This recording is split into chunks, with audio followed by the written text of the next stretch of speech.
Hey, what's up, guys? Houston here. Look, if you're looking for a credit card with zero inquiries, all right, there's a couple things that you need to understand. When people say zero inquiries, what that is that they're not going to do a hard inquiry on your credit file. However, that does not mean that they're not going to do some kind of background credit check, okay, with the third-party credit bureaus, all right? So I'm just letting you know that, but I'm going to tell you some of the credit cards that I would go after, especially if I have bad credit and I'm trying to rebuild my credit.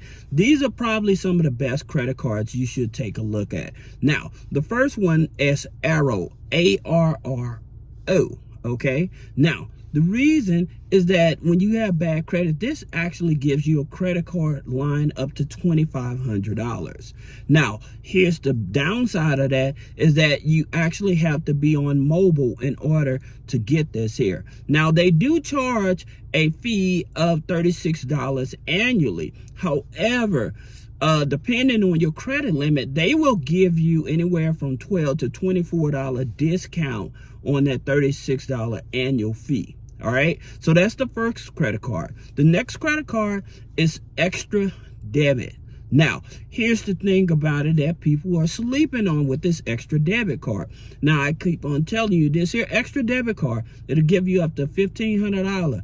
All right, now, here's the thing about it. It will report to your Experian and Equifax, but they use third-party data in order to qualify you, just like RO. So you're not having to worry about is my credit too bad? They work with anybody. Now, the thing about it, just like with RO, you have to have at least $150 with RO, right? And your checking account. So that means you have to have an active checking account with deposits, all right?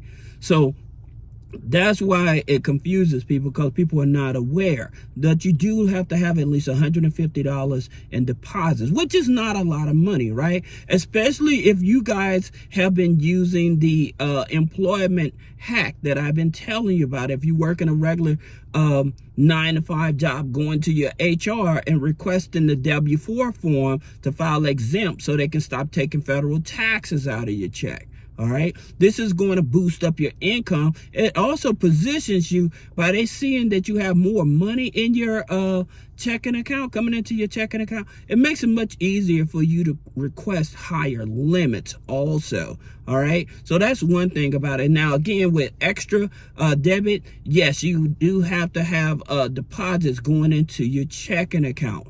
All right, but that's the second card. Now, the next card that I would look at is GM. Now, here's the thing about it, what I tell you about the GM hack. With the GM hack, basically, you go over to GM, you do a pre-approval, right? And once you see what you actually qualify for, then you open up a second window. And when you open up the second window, you want to freeze your TransUnion because they pull from TransUnion FICO 9. You freeze that and then put in an application, all right? And then this will not allow them to do a hard pull on the credit file. So then what on the back end, they may check like LexisNexis or something like that, but there's no hard pull on the regular credit file from the major credit bureaus, right? And then you can actually do that play the same way with the Apple credit card. All right, so doing it with the Apple credit card, it's the same thing. You know, you see what your limit is.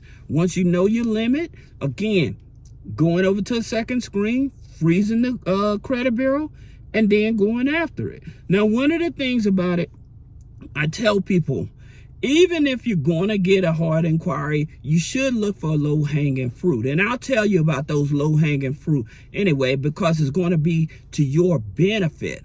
All right. Now, the next credit card you want to look at is Upstart. Okay. So with Upstart, their situation is they usually will do a TransUnion, LexisNexis also. All right.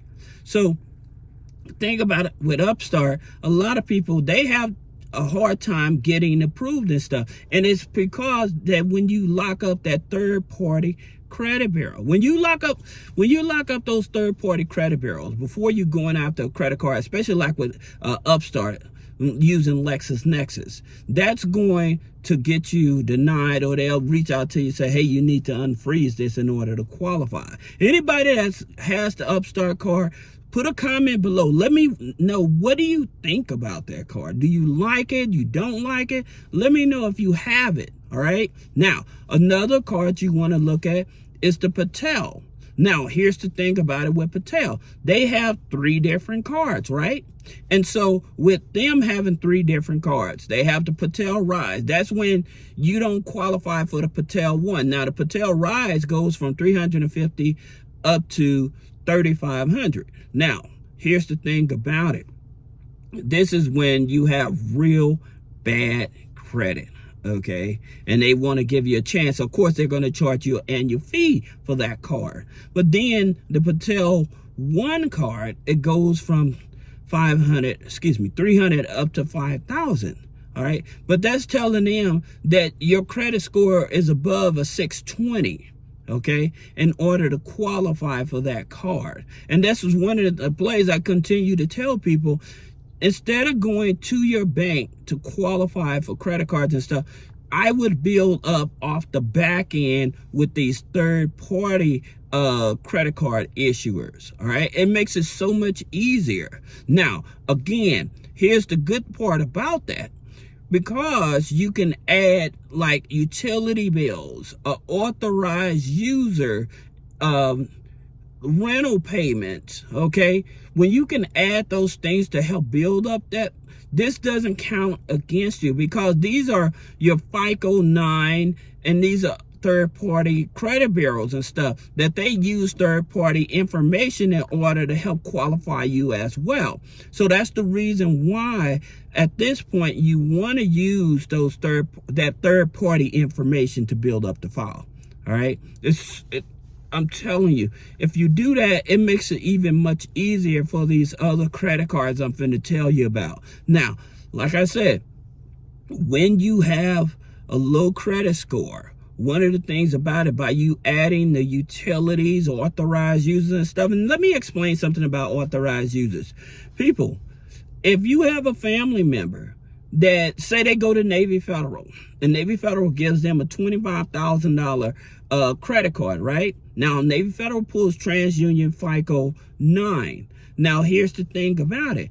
If they put you on that credit card, that's not going to do anything for you. And here's the reason why. Because it has no history, right? And people are like, well, it has a high limit, but that's not going to do anything because the account is too new. There's no data there, right? Only time a credit line that's going to do something to benefit you is when that authorized user is over 2 years old. Okay, if it's over 2 years old, it's going to help you. And then the utilization, I tell people to have it, to give it the biggest impact, keeping that utilization around 10%. Most people said 30%, but they find out that's not true. It's the 10% rule. And then that will shoot your credit score up. All right, so that's the reason I tell you that. Now, let me tell you about some of these other credit cards that you should go after when you have bad credit, because again, adding the authorized user, the rental payments and stuff is going to boost up the credit score. But what it's doing is enhancing your Vantage score. Okay, it's enhancing your Vantage score. And so by enhancing your Vantage score, is going to enhance your Vantage 3 and your Vantage 4 credit score, right? So by doing that, I always tell you, like Baxter Credit Union, all right? You join the Life Money U Foundation for $5, but it's a Vantage 3, okay? Then I tell you about Veridian, and these are non-geo restricted. And for those of you who don't know what non-geo restricted means, that anybody can join. Now, again, with BCU, they're going to want to do a phone consultation, right? But at the same time, they will open up account. They will work with you, all right? Now, here's the thing that people fail at, because they won't open up the account. They'll just apply for a credit card. here's the thing about it. Because you don't have a relationship with them, even if you have a high credit score, they're going to be conservative because you don't have a relationship.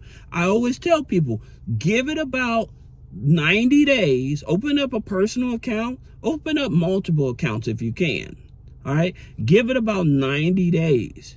Then go and apply, and you'll see the difference in terms of the limits they're willing to give you.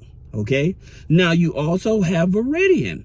Now Veridian, again, Veridian Credit Union, it's a non-geo restricted TransUnion Vantage 3. Okay, and you join the Habitat of Humanities for that card. Now you also have NASA. NASA is a Vantage 4 Experian.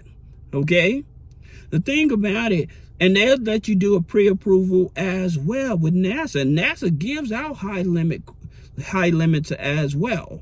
All right, but you have to, again, build that file up. So that's the reason I tell you, I would do the play on these here credit cards that I don't get a no hard inquiry from, and then after I get those, then I would actually start applying for the other credit cards.